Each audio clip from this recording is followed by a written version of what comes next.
Ang mundo ay walang awa sa mga lalaking mahihina. Tatandaan mo yan. Bilang lalaki, wala tayong pagpipilian kundi maging malakas lang. Tanungin mo ang sarili mo, sinong anak ang maghahangad ng mahinang ama? Sinong babae ang sasama sa mahinang asawa? The world is cruel to weak men. Malupit ang mundo sa mahihina. Ni walayang pakialam kahit magmakaawa ka, lalo na kung lalaki ka. Bihira ang simpatya para sa atin dahil ang expectations ng mundo sa atin ay maging malakas. Kaya sa video na ito, may bago kang matututunan. Brutal, payak, at walang halong asukal. Ilalahad ko ang 6 na katangian ng lalaking mahina na sana naman ay huwag mo nang tutularan. Kung tamaan ka man sa babanggitin ko, hindi iyon atake sa iyo, kundi oportunidad para ayusin at palakasin mo ang iyong sarili bilang lalaki. Marami kasing mangmang na lalaki na imbis na ayusin ang mali sa sarili nila, makikipag-away pa yan at i-justify ang mga mali nila para lang pampalubag loob sa sarili. Huwag mo silang tutularan dahil hanggang dyan na lang yan. They hate correction and accountability. Gayunpaman, akin na itong sisimulan. Just don't forget to like and subscribe kung hilig mo ang mga brutal real talks na content. Let's begin. Number 1. Extremely emotional. Ang mahinang lalaki, parang babae yan kung umasta. Imbis na humanap ng solusyon sa oras ng problema, uunahin yan magreklamo. Paanda rin ang bibig kaysa utak.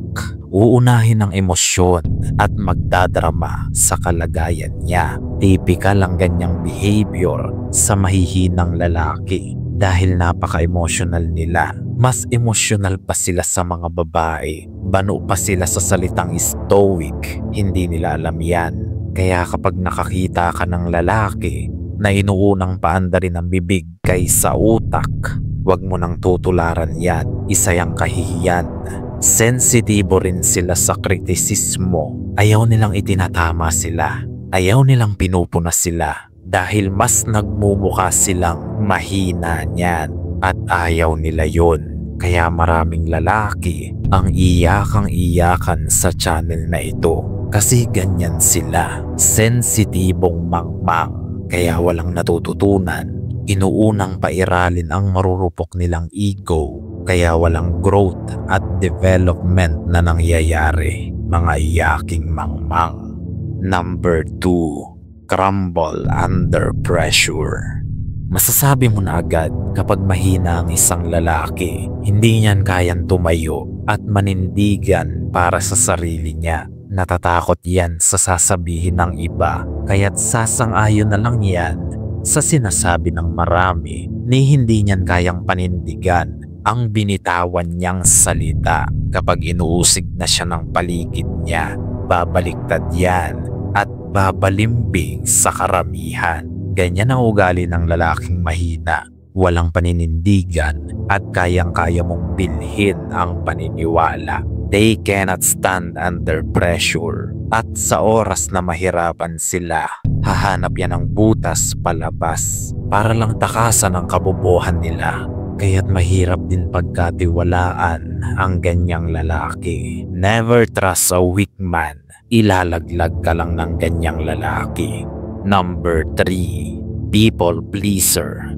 Kapag mahina ang isang lalaki, lagi yang naghahanap ng validations at approval mula sa ibang tao, lalo na sa mga kababaihan. They always seek validations para maramdaman nilang mahalaga rin sila, na may bilang sila.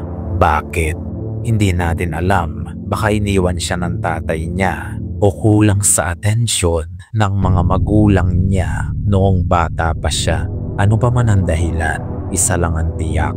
Kaya sila nagkaganyan dahil uhaw silang mapunan ang puwang na iniwan ng mapait nilang nakaraan. Kaya ang tendency, hahanapin nila yon sa kung sino-sinong tao at unti-unti silang magiging people pleaser nang hindi nila namamalayan. It is a weak behavior dahil ginagawa mong alipin ang sarili mo, alipin sa opinyon at approval ng ibang tao. Ngunit ano pa man ang sabihin nila, you will never feel good about yourself. You will get stuck in life seeking people's validations. Number 4. Disrespect strong men. Weak men see strong men as a threat, not a mentor. Dulot ng kahinaan nila, para na rin silang prey mag-isip. Tinuturing nilang kaaway ang mga strong men. Imbis na gawin nilang inspirasyon ang mga lalaking may strong image, kaaway ang tingin nila sa mga ito, kaya nananatili silang mahina at hindi nagkakaroon ng oportunidad na lumakas din. Tulad sa channel na ito, maraming nayayabangan sa atin. Wala naman tayong ipinagyayabang. Maraming nagsasabi na mayabang tayo. Ngunit ang totoo, nayayabangan lang sila dahil marupok ang ego nila. They see us as a threat, not a mentor. Kaaway ang tingin nila sa atin, hindi inspirasyon. Mga mangmang, hindi ba? Tipikal na Pilipino, natamaan lang sa sinabi ko, naging emosyonal na at naging kaaway na ang tingin sa atin. Ganyan kapag mahina kang lalaki. Ganyan na ganyan ang magiging reaksyon mo sa channel na ito. Bawasan mo kasi iho ang pagiging emosyonal. Tapos dagdagan mo ang pagiging matalino. Paalalahanan lang ulit kita. This channel is not a comfort zone for boys. It is a forging zone for men. Number 5. No masculinity.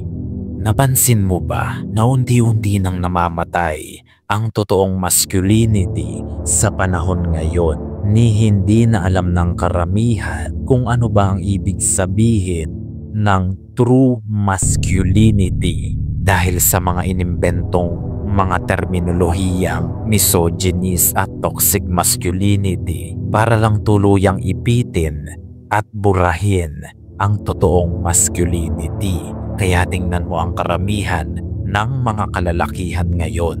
They don't know how to act like a real man.